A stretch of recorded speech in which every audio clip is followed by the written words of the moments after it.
Bismillahirrahmanirrahim. Assalamualaikum warahmatullahi wabarakatuh. Perkenalkan, nama saya Ranti Febrin Jolani dengan NIM 20046020 dari program studi Pendidikan Sejarah.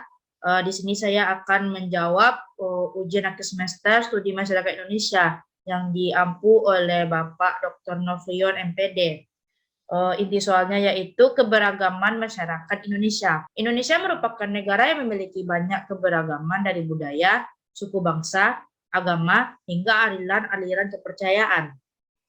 Semua keragaman tersebut tumbuh di dalam kehidupan masyarakat Indonesia yang akhirnya membentuk masyarakat Indonesia sebagai masyarakat yang plural. Masyarakat Indonesia yang majemuk terdiri dari berbagai budaya karena adanya kegiatan dan peranata khusus. Perbedaan ini justru berfungsi mempertahankan dasar identitas diri dan integrasi sosial masyarakat tersebut. Keragaman budaya di Indonesia adalah sesuatu yang tidak dapat dipungkiri keberadaannya.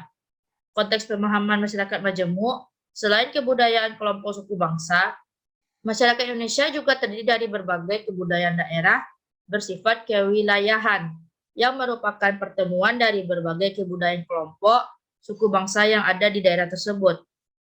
Jumlah penduduk lebih dari 200 juta orang, di mana mereka tinggal disebar di pulau-pulau di Indonesia. Mereka juga mendiami wilayah dengan kondisi geografis yang bervariasi, mulai dari pegunungan, tepian hutan, pesisir, dataran rendah, perdesaan, hingga perkotaan. Mengenai hal ini juga berkaitan dengan tingkat peradaban kelompok-kelompok suku bangsa dan masyarakat di Indonesia yang berbeda. Pertama, kita akan membahas tentang suku bangsa. Suku diartikan sebagai golongan bangsa sebagai bagian dari bangsa yang besar.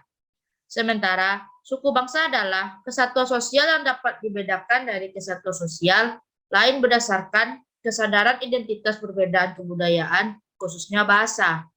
Berdasarkan suku bangsa dunia dan kebudayaannya oleh Pram, suku bangsa didefinisikan sebagai suatu golongan manusia yang anggota-anggotanya mengidentifikasikan dirinya dengan sesamanya. Biasanya, mereka melihatnya berdasarkan garis keturunan yang dianggap sama. Identitas suku pun ditandai oleh pengakuan dari orang lain akan ciri khas kelompok tersebut, dan oleh kesamaan budaya, bahasa, agama, perilaku, atau ciri-ciri biologis. Beberapa contoh suku di Indonesia. Yang pertama, ada suku Jawa. Populasi suku bangsa terbesar di Indonesia ditempati oleh suku Jawa.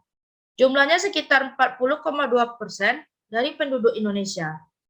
Suku Jawa ini merupakan gabungan dari suku Jawa, Osing, Tengger, Samin, Bawean atau Boyan, Naga, Nagaring, dan suku-suku lainnya di Provinsi Jawa Tengah, Jawa Timur, dan Daerah Istimewa Yogyakarta. 2. Suku Sunda. Suku Sunda mendiami Provinsi Jawa Barat. Populasinya mencapai 15,5% dari penduduk Indonesia, atau terbesar kedua setelah suku Jawa. Suku Sunda memiliki keragaman tari tradisional khas. Beberapa di antaranya populer di Indonesia, yakni tari jaipong, tari topeng, dan tari rapak rendang. 3. Suku Batak. Suku Batak merupakan suku bangsa dengan populasi terbesar ketiga di Indonesia, yakni sebanyak 3,6%. Suku ini berasal umumnya tinggal di daerah Sumatera Utara. Suku Batak memiliki subsuku yakni suku Batak Mandailing, Batak Toba, Batak Tapanuli, Batak Angkola Karo, dan lain-lain. 4. Suku Bugis. Di Pulau Sulawesi terdapat suku Bugis yang jumlah populasinya 2,7% dari populasi Indonesia. Suku Bugis mendiami Provinsi Sulawesi Selatan. Yang kelima ada suku Asmat. Suku Asmat merupakan salah satu suku terbesar di Papua. Suku ini tinggal di rumah adat yang disebut rumah Jeu. Di dalam rumah adat yang juga disebut dengan rumah bujang ini tersimpan senjata suku Asmat yakni tombak, panah untuk berburu, dan noken. 6. Suku Ambon. Suku Ambon mendiami Provinsi Maluku. Suku ini dikenal aktif melaut karena kondisi geografis di wilayah Maluku berupa kepulauan. Ciri khas suku Ambon adalah penggunaan alat musik tifa. Tifa mirip dengan gendang yang dimainkan dengan cara dipukul. 7. Suku Dayak. Suku Dayak merupakan suku yang mendiami Pulau Kalimantan. Subsukunya juga beragam, mulai dari Dayak Kanayatan, Dayak Bubung, Dayak Angan, dan lain sebagainya. Suku ini memiliki rumah adat yang khas disebut sebagai rumah bentang. Bentuknya memanjang dan didiami beberapa keluarga. 8. Suku Bali. Suku Bali adalah suku mayoritas yang mendiami Pulau Bali. Selain di Bali, suku ini juga tinggal di berbagai provinsi di Indonesia, termasuk Lampung, Bengkulu, dan Nusa Tenggara Barat akibat program transmigrasi. Suku Bali umumnya menganut agama Hindu dan memiliki ciri khas mahir dalam memproduksi kesenian. Mulai dari kesenian tari, seni lukis, hingga seni ukiran dapat dilakoni suku Bali. 9. Suku Minang. Suku Minang mendiami wilayah Sumatera Barat. Suku Minang memiliki ciri khas memiliki rumah adat yang luas bernama Rumah Gadang. Selain itu, mereka juga memiliki pakaian adat unik yang digunakan dalam pernikahan. Untuk perempuan disebut bundo kandang, sedangkan yang laki-laki mengenakan deta. Yang terakhir atau nomor 10, suku Betawi. Suku Betawi merupakan suku bangsa yang mendiami wilayah DKI Jakarta dan sekitarnya. Suku ini dikenal sebagai hasil perkawinan dari berbagai suku bangsa dan etnis. Ciri khas suku Betawi adalah kesenian gambang kromong yang memadukan budaya Tionghoa, Arab, Melayu, Portugis, dan Belanda. Yang kedua kita lihat dari segi agama. Agama-agama yang ada di Indonesia yaitu yang pertama Islam. Mayoritas penduduk Indonesia memeluk agama Islam. Saat ini ada lebih dari 207 juta Muslim di Indonesia. Jika dipersenkan, maka jumlah penduduk Muslim di Indonesia sebanyak 87,2%. Kitab suci agama Islam adalah Al-Quran. Tempat ibadahnya bernama masjid. Kedua, Protestan. Agama Kristen Protestan adalah sebuah denominasi dalam agama Kristen yang muncul setelah protes Martin Luther pada 1517. Kitab suci Protestan adalah Alkitab. Jumlah pendudukan Protestan di Indonesia sebanyak 6,9%. Nama tempat ibadahnya adalah gereja. Ketiga, Katolik. Kristen Katolik di Indonesia berawal dari kedatangan bangsa Portugis ke Kepulauan Maluku. Dan orang Maluku adalah yang pertama menjadi Katolik di Indonesia. Kitab suci agama ini adalah Alkitab. Jumlah pendudukan Katolik di Indonesia sebanyak 2,9%. Tempat ibadahnya bernama gereja. 4. Hindu. Hindu memiliki sejarah yang paling panjang dibanding agama resmi lain di tanah air. Bali memiliki penganut agama Hindu terbesar.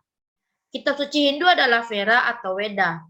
Jumlah penganut agama Hindu adalah sebesar 1,7%.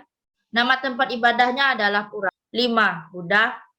Agama Buddha merupakan agama tertua di dunia dan juga di Indonesia yang berasal dari India. Buddha berkemah cukup baik di daerah Asia. Kitab suci agama Buddha adalah Tripitaka. Jumlah penganut agama Buddha sebanyak 0,7%. Tempat ibadahnya bernama Vihara. 6. Atau yang terakhir, Konghucu. Penyebaran agama Konghucu ke tanah air dilakukan oleh orang-orang Tionghoa yang merantau ke Indonesia.